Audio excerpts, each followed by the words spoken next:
At meron tayong special guest, no? Ito yung bumisita nung nakaraang linggo. No? Yes po. Sabi ko, magaling magsalita eh. Opo. Bakit hindi natin paupuin, di ba? Opo. Walang iba kundi si Sir Jay Agunoy. Magandang gabi sa lahat ng mga nakikinig sa DCME at sa mga nanonood sa Radyo TV.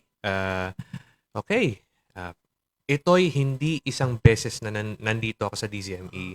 It was a long time ago. Matagal na rin na naupo rin ako dito. Guesting naman din sa ibang show. Pero that was a long time ago. Tagal na rin. Thank you, Papa Idol and Rico, for having me here. And kumusta sa ating mga Facebook chat diyan sa Right, tama. Facebook chat, YouTube chat, lahat na.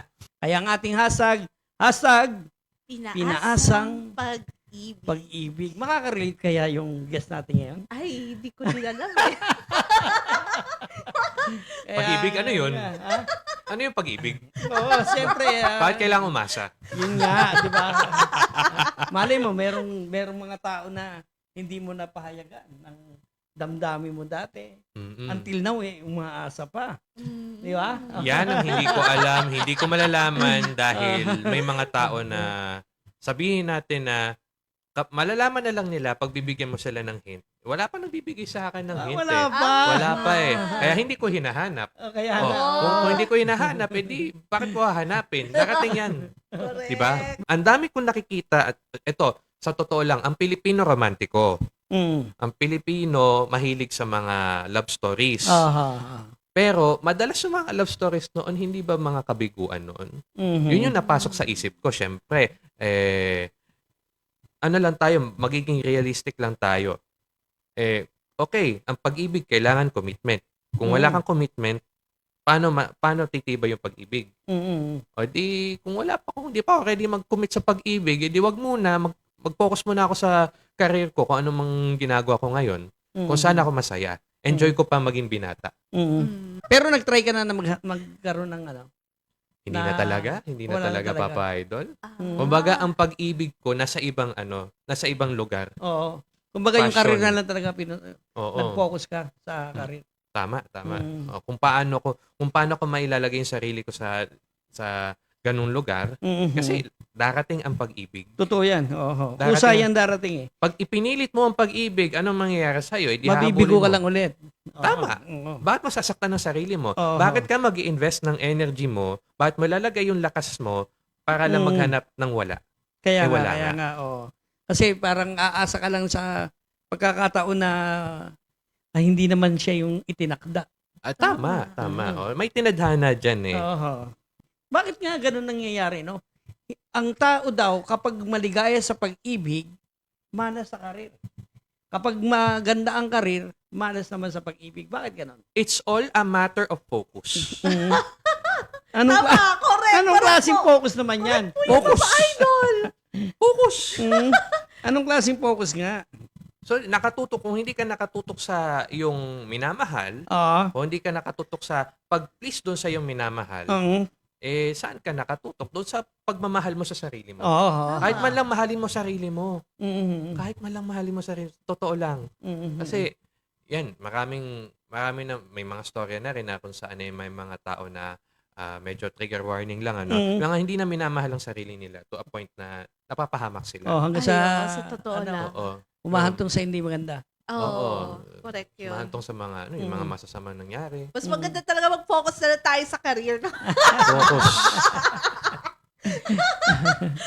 Oo. Doon na lang tayo. At least doon na tayo ma-stress.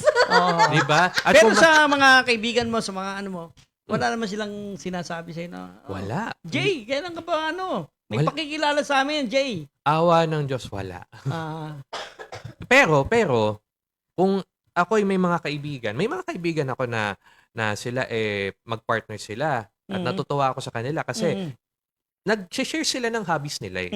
Nag-share sila ng interest nila. Talagang you feel na they are meant to be at natutuwa ako doon. Sige, yun na yung magiging kasiyahan ko. Kumbaga, kung happy kayo, happy na rin ako. Tayo'y at ako'y manghihimasok na lamang paminsan-minsan, dudut-dut na lang at mangangamusta sa inyong lahat. okay na ako doon. Mm. Masaya na tayo doon. Kumbaga talagang etong damdamin mo talaga, kahit kailan hindi na mabubuksan. Bubuksan ng Diyos yan eh. Oo, hindi. Alam mo, mga dumating yung pagkakataon. Dumating na pagkakataon. May Hindi darating. nararamdaman ka pa ba na-attract ka sa isang babae? O yung kahit crush? Dati yun, pero ngayon parang Wala na eh. talaga. Wala Simula na nung Simula nag-try ka na hindi nag-try ako na- nag-success. Wala na talaga. wala na. Sabi mo, wala nang pag-asa o pagkakataon para mabuksan ang iyong puso. Meron pa. Ay, Hindi lang ngayon. Hindi ngayon. Oo. Sino to? Sino ba yan? Baka meron Hindi ka ko na alam. naispatan nga. Hindi ko alam. Oh. Di pa, no? Ito nga, bali ang tanong ko. Kung sakaling may babaeng lumapit sa'yo at siya mismo nagpahayag ng damdamin, hindi ka ba ma-open? Hindi. O hindi ka mahihiya o matotorpe na aminin mo na bukas pa rin ang puso mo para umibig? Mag-date kami. Sige, try natin. Mm. Tapos mag-date kami ng isang araw. Pag isang araw hindi kami nagtugma, edi pasensyahan na lang. Ano ba ang hinahanap mo sa isang babae? Ang hinahanap ko sa Baka isang naman babae. masyado ka naman Hindi naman. demanding. Hindi naman sa demanding. Oo. May mga interest ako na pwedeng hindi tugma sa interest ng kung sino man lalapit sa akin. Yun nga eh. Oo. Oo. Oo. Lalo na sa pag pinag-usapan natin by faith, by love, by passion, hobbies. Kung for example, ito may mga story ako narinig na ganito na etong si girlfriend ayaw niya kay boyfriend na nangongolekta ng mga toys. Siyempre, hindi kayo tugma noon. Hindi tayo hindi tayo, kumbaga, wala eh. Hindi pa tayo magtutugma noon. O, meron pang isa. Si girlfriend, may boyfriend. Si boyfriend, ayaw nang mag-explore si girlfriend sa mga hobbies. Kumbaga, protective. Oo. Hindi ko kailangan maging protective. Ang kailangan ko, magkaintindihan kami na ganito yung sitwasyon namin, ganito yung mga hilig namin, ganito yung mga gusto namin, ganito yung magiging commitment namin sa isa't isa, Oo. magdadamayan kami, mag-uunawaan kami, kung magkaroon man ng conflict, pag-usapan namin. Yun lang naman ang hinihiling ko sa isang makakatungo Ibig ko sa sabihin, buhay. ikaw yung ma-demand ka talaga. High Demand ba standard. yun? High standard eh. Demanding ba yun? Oo, Hindi. kasi kung ako yung nakarinig noon, babae ako, Mm. ako na yung atras. Ano po? Kahit na mayroon akong crush sa'yo, pagtingin sa'yo, atras ako kasi masyadong mataas yung standard na... Sa akin po naman, it's Oo. a rare standard. Oo. Hala. And that is I want for that kind of relationship. Mm. Na kailangan magkatugma kayo sa isa. Oo. Even though Ibig na sabihin, magkaiba differences Siya ang nyo. susunod sa mga gusto mo. At ako susunod sa mga gusto niya. Ayun Magkakaroon po. kami ng common ground. Oo nga eh. Kaso nga sa Yun ang unang date, maganda. sa unang date pa lang nga, marami ka nang hinahanap agad sa kanya eh. Dalawa lang hinahanap ko, Papa Dami Idol. mong bilangit. Hindi mo Maraming storya, pero it boils down to two. Mm. One, commitment. Two, trust. Yun. Oo. That's the, ano, Hindi that's nga, the kasi highest standard talagang of all. nangyayari yan, yung commitment, tsaka yung trust, nangyayari yan. Oh, yun lang Oo. naman hinihiling ko sa Pero buhay nga kasi ko. nga, since yung babae nag-approach, Mm. na paano mo nga i-deliver sa kanya, o sasabihin sa kanya na, gusto ko trust, gusto ko ganito. Hindi ko sasabihin ganun. Siyempre, Oo. sabi ko nga, mag-date kami. Subukan Oo. natin. Mm-mm. Kung magtugma tayo, edi okay. Kung hindi, edi okay lang. Ayun. Kasi di ba, ang babae kasi meron din sila mga gusto rin sa isang lalaki. Tama. Mm-mm. At alam mo, Jay, crush kita noon pa eh. Hindi ko lang masabi sa'yo kasi masyado kang parang stricto ang dating. Oh, mukhang, well, totoo. Ayun, Oo. ganun din ang Oo. first impression ko sa kanya. Totoo. Kung sino, ako ba naman ay isang hamak na tao na may pinaghuhugutan sa buhay eh. Mm-mm. Kung makakita ka ba naman ng sino mang tao na may pinagdadaanan sa buhay, mga hugot sa buhay, Mm. talagang, Para kang syempre, magiging perfectionist challenge eh. yun sa'yo. Di ba? Yun ang baka yung unang tingin sa'yo, masyado itong perfectionist. Hindi naman. Oo. Hindi naman, Papa Idol. Oo, kaya nga siguro, minsan, meron ding nagtatangka na hindi mo lang nalalaman. Baka Yun nga. isa doon sa mga kaibigan mo, ayoko na lang kay James. Tama na yung maging magkaibigan na lang kami. Okay lang. Mm. Kasi, At least kumbaga, they nakita try. mo na eh. What you see is what you get. Mhm. So, sa totoo lang, mahirap talagang, ngayon, sabi ko nga, ang Pilipino romantiko. Pero, Mm. pagdating talaga sa mga matters of the heart, either, Ito, sabi nga ni Ma'am Yan. Jasmine, no? oh, Your high standard. hala, hindi, yan ang yan ang Yes. misconception Oo. siguro sa Oo. pag-ibig sa tao. Oo. Kasi, okay, ngayon, nakatutok ka sa buhay mo ngayon. Oh, magmamahalan kayo. Mm. Pero, ano mangyayari sa inyo sa future? Di ba? Yun nga. Oo. Minsan, tama rin na maging future forward-looking Mm. pagdating sa mga Hindi nga ganitong kasi mga ang bagay. babae kasi, ang Oh. hinahanap din naman yan, yung future niya.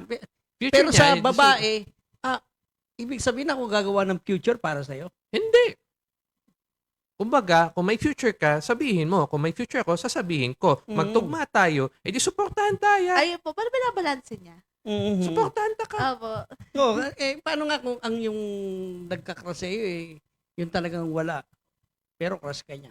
O, crush niya ako. Oo. Oo. Kaya nga, isang araw, magkita kami, subukan natin. Hindi naman Wala- masamang sumubok Mm. ng Hindi isa, naman kahit wala isang namang araw. mamamatay. Mm. Wala namang siguro mangyayaring masama kung susubukan ng isang araw. Mm. Matutuwa pa nga ako kung subukan natin ng isang araw. Okay, sige. Tara, mag-set tayo ng schedule. Tapos tignan natin ang gusto mo. Tignan natin kung magugustuhan mo ako. You cannot get the best of everyone without getting the worst of everyone. Totoo yan. Tama. Oo. Correct. Kaya Diba? nga, ang possibility na pwede mong gawin dito, yung maghintay ka na lang. Maghihintay ako. Oo. Pwede naman maghintay. Kahit Oo. naman siguro tumanda ako. Andyan naman eh. I mean, andyan lang. Andyan lang Mhm. ang pag-ibig sa paligid. Sa totoo lang. Mm. Bilang romantikong Pilipino na nandyan lang ang pag-ibig. Mm. Darating yan. Pagkakaloob sa'yo yan. Mm. Tama. Huwag natin apurahin, no? Oo. Pag inapuran natin, edi binuusan natin yung lakas natin sa pag-ibig na pag-ibig tingin na yan, Mm. edi nalugi tayo. Oo. Para naman hindi tayo malugi, bigyan natin ng sarili natin ng kaunting respeto, Mm. kaunting respeto lamang sa sarili Oh, natin. sabi ni Tama. Jasmine, no? Mm. Nag-gets yan na raw yung mo, Give and take. give and take. Oh. It is a Opo, give yun. and take. Oh, Yun give nga and po take, yung oh. pinaka talaga. Mhm. Pinaka highlight ba? Sir Jay, Yes ka po. Jay, no? Anong mabibigay mong board sa ating mga viewers kahit na konti lang kasi malapit na tayo matapos ng oras? Ayun nga, sa mga nakikinig dyan, naintindihan ko na may mga nakikinig sa atin sa ibayong dagat, sa dagat, at sa online, syempre. Mm-mm. So, ito lang tatandaan natin sa tanang buhay ko, siguro, ibigay natin yung makakaya natin sa mga bagay na gusto ng puso natin. At Mm-mm. sa totoo lang, the more na gawin natin to, the more na ipagpilit natin ang sarili natin sa mga bagay na hindi natin gusto, syempre, hindi tayo sasaya. Mm-mm. Kumbaga, ang isa sa mga natutunan ko sa buhay, unahin natin yung sarili natin. Hindi porke na unahin natin sarili natin, paka-selfish ka na noon. Hindi. Mhm. Kailangan mong alagaan ang sarili mo dahil yung sarili mo, ikaw mismo, ang magbibigay, kumbaga, ikaw ang magiging blessing sa iba eh. Mm. Thank So, you, thank you.